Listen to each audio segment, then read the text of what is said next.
What really are the scenes as we see them now? It is day 3 of this war between Israel and Hamas, and as you saw in that report, we heard sirens being sounded in southern and central Israel amid a barrage of rockets from Hamas. So the fighting is very much on.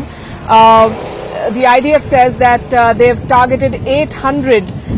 They've struck 800 Hamas targets in Gaza, so they're fighting back. At least 7 to 8 locations have reported gunfights in southern Israel. The hostage situation remains very much active. The Palestinians, the Hamas group, has taken 100 Israelis hostage, and another group that calls itself Islamic Jihad has taken another 30 people hostage, which complicates Israel's response to this situation, because when they fire rockets, when they attack Hamas targets in Gaza, there is a real risk of Israeli civilians also being caught in the crossfire. In fact, some reports from quoting Hamas say that Israeli action is targeting their own people. I think that was the idea all along when they came to take hostages. As you would know, the death toll overall is crossing 1,100 now. More than 700 casualties on the Israeli side, more than 400 in Gaza. And the fighting is, as I said, still on. 260 bodies were recovered at the site of the music festival in Israel. So that was one of the bigger points of attack for the Hamas terrorists.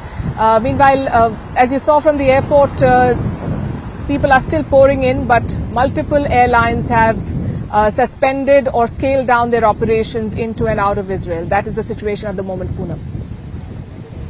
Right, Palki, like you were pointing out, every few hours, unfortunately, those sirens still go off there. We've seen smoke coming out of these buildings in certain parts even now. The latest that we're now gathering is that the Israel government has decided to go on the offensive, and how they've now decided to cut off electricity, food and water as well, as far as Gaza is concerned. Absolutely. This is what the Israeli Defense Minister Yoav Gallant has said, that they've ordered a full siege of Gaza. And I'm quoting from what he said: there is no electricity, there is no food, there is no water, there is no fuel. On the day of the attacks, on Saturday, the Israeli Prime Minister Benjamin Netanyahu had told Gazans unequivocally that leave now, because we are going to come back with a very strong response, and that is what Israel seems to be doing, and they're getting support from their Western allies. The US, as you know, is promising military support and more, and they have diverted some of their military assets to regions closer to Israel. So America is backing Israel to the hilt. The French have spoken in support of them. Even in West Asia, we've seen countries like the UAE that have denounced what Hamas has done. So support for the Gazan terrorist group shrinking even within the region. We know that they have support in Hezbollah, and Iran, of course, continues to back them. But this is the situation at this point, and it's very, very fluid. The Israeli forces are targeting not just targets in Gaza. There is also fear of the war spilling towards Lebanon and the border with Lebanon, given the latest instances that we saw of Hezbollah also targeting Israelis there. So it's a very, very fluid situation at this point, and with more reports coming in of a potential Iranian hand, although Antony Blinken, the US Secretary of State, said that they do not have proof of Iran's involvement. More and more reports point to an Iranian hand, and how this was planned and executed with support from the Iranian agencies.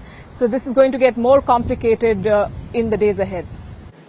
And Iran, on its part, has come out and, of course, outrightly denied these claims. The reports that are emerging of how they conspired, how they orchestrated this entire attack that has, at last count, claimed at least over 700 lives. Unfortunately, the fighting is only going to intensify there. And speaking of Benjamin Netanyahu, many pin the blame on him and the intelligence failure, Palki, that we are seeing there. It is...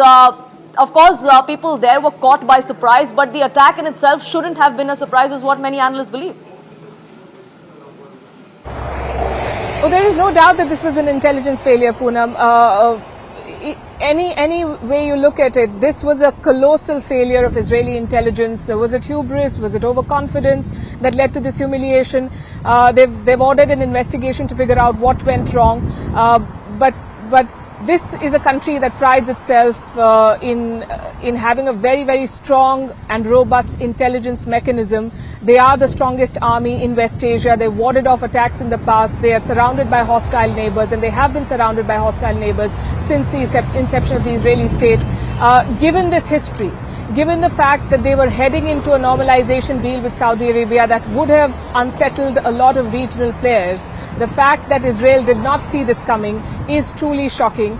It is not possible for Hamas militants and Hamas terrorists to have gathered 5,000 or 7,000 or however many rockets they fired at Israel overnight. This is an operation that would have been conceived for days and months, and Israel did not see this coming. At the border, they have very, very sensitive and sophisticated mechanisms and radar sensors and all sorts of latest technology to ensure that there is no infiltration, there is no breach. And yet we saw the pictures that we did on Saturday of bulldozers coming and ripping apart the border fencing. So this is a failure, and heads will roll. But at this point, I think everyone in the Israeli system is focused on fighting the fight that Hamas started this time. And like we said in that report, on the plane we saw a lot of reservists coming in. We know that the former Prime Minister Naftali Bennett and others like him have joined the forces again, and they've gone back to fight for Israel. So at this point the focus is completely on dealing with the threat at hand. But I'm sure in the days and weeks ahead, we will see more in terms of what this investigation has found on the intelligence failure, the signals intelligence, the human intelligence. They've failed at every level. Accountability will be fixed, but now is not the time. That's the stance that Israel has taken. It is about the loss of lives, those caught in the crossfire, those taken hostages. Saving them is going to be top priority. Palki, thank you so much for getting us the latest from on ground there. Managing Editor, First Post, Palki Sharma, getting us the latest. And it's not just today. CNN News 18 is going to get you minute-by-minute updates as and when they happen, as that war unfolds. What impact is it going to have on not just those two countries, but on West Asia as a whole, on the world as a whole? We'll get you a comprehensive coverage here all through this week.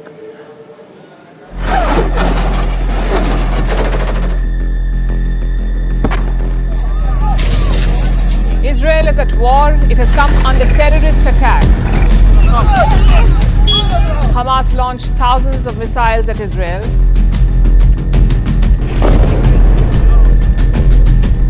Israel is facing its biggest attack in decades.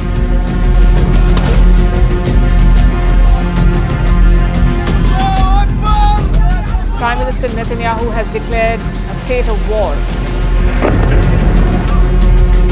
I'm at the Ben Gurion International Airport in Israel, trying to capture the situation in Israel and trying to make sense of the conflict that is escalating by the hour.